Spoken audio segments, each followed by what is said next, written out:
ఇప్పుడైతే మనం కేదార్నాథ్ దర్శనం అందరం వైట్ షర్ట్ బ్లాక్ పాయింట్ మనకి ఇష్టమైనది బాగుంటుంది. ఎంత చూడరి మీకు స్నో సెట్ ఉంది, స్నో మధ్యలో. నేను ఇంకా ఆయుష్ అయితే లైన్లో నిల్చున్నాం ఆల్రెడీ. ఇంకా గంటన్నర పడుతుంది అంటే అప్పుడు మనం నించుంది స్పర్శ దర్శనం కోసం. కానీ ఇక్కడ షూస్ వేసుకునే పోతున్నాం. ఇంకా కౌంటర్ దగ్గర పోయినాక, అదే మన గుడికి దగ్గర పోయినాక కౌంటర్ ఉంటా ఆ లాకర్స్లో మనం అయితే ఈ షూస్ అయితే ఇక్కడ పెట్టేస్తామండి. చలి అంత లేదు. ఏహేనా ఐసా అలాగా. మా అమ్మ మయ్య వెనకాల ఉన్నారు, వస్తారు. మా అమ్మ మయ్య వచ్చింది వెనకాల ఉన్నారు, వస్తారు. ఇప్పుడు కరెక్ట్ మనం గుడి దగ్గరికి అయితే వచ్చాం.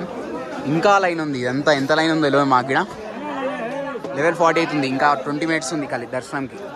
20 minutes లోడ్ చేసుకుంటే ఓకే, లేకపోతే మళ్ళా ఒక 2 hours ఆపేస్తారు.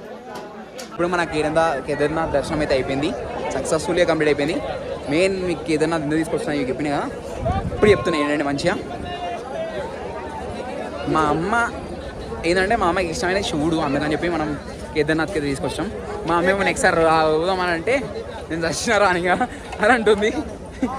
వల్ల గుర్రం పైన తీసుకొచ్చాం. మా అమ్మకి నడిపిలే, నేను ఇంకా కష్టంగా పెట్టలేను. వేరే అయితే కష్టపడతారు. ఇక్కడ అక్కడ అర్థమైందా? అందుకని మనం అంతా చేసేది. ఇంకోటి నెక్స్ట్ ఏంటంటే మా చెల్లి పెళ్లి చేస్తున్నాం, అందుకని ఈ ఆమెగా ఉండదని చెప్పి ఇట్లా తీసుకొచ్చాం మనం. అర్థమైందా? ఇది మెయిన్ విషయం. ఎందుకంటే మనం ఎప్పుడైనా పోతాం, కానీ ఇప్పుడు మా చెల్లె ఉండదు కొంత రోజులతో. ఆ పిల్లని మనం తీసుకురాలేం కదా, అట్లా.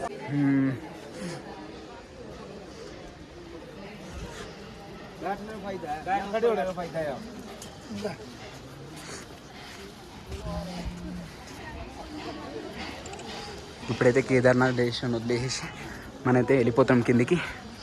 అయిపోయింది ఇంకా దర్శనం అన్నాం, కానీ దర్శనం కూడా అయిపోయింది. హెలికాప్టర్ అంటే హెలిప్యాడ్ ఇది బాగుంది, కానీ మనకు దొరకలే. అవకాశం దొరుకుంటే బాగుంటుండే. మనం ఇన్ని అలంకారం చేస్తున్నాం కదా, వేయటానికి ఎంత వెనకలకి ఎందుకు పోతాం చెప్పారు. ఆన్లైన్లో దొరుకుంటే స్లాట్ నిజంగా బుక్ చేస్తుండే. ఎందుకంటే మన ఫ్యామిలీకి ఎక్స్పీరియన్స్ కావాలి, అన్ని ఎక్స్పీరియన్స్ చూపించాలి మనం కూడా. పోతున్నాం ఇప్పుడైతే మనం కేదార్నాథ్ వదిలేసేసి వెళ్తున్నాం అంతే. ఇంకా